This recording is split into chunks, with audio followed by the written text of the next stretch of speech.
Qranatın səsidir. Qranat kardan. Qranat Aqil, Qranat Aqil. Bangladeş'te tahta gören Aqil salam qadam nətərsən?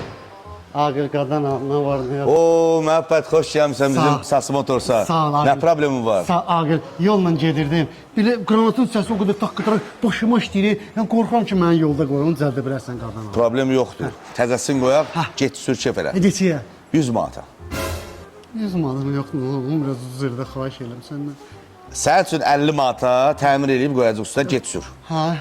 Aqil, mənim 50 manadım da yoxdur qadana. Sənin nəyin var axı?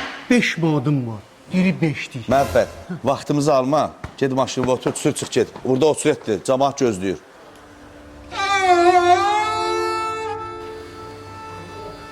Məhəbbət, məhəbbət. Məhəbbət.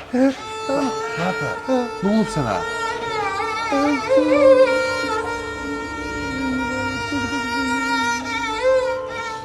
Narahat olma məhəbbət. Sən biləsən ki, nə dəyişsə də insanlıq olmayıb. Mən sənə o problemi həll eləyəcəm məhəbbət. Sağ ol. Eləyəcəm, sən bir də o səsi eşitməyəsən məhəbbət. Otur maşına, otur maşına, otur maşına, otur maşına. Şu. Ha, xod da. Səsi gəlir.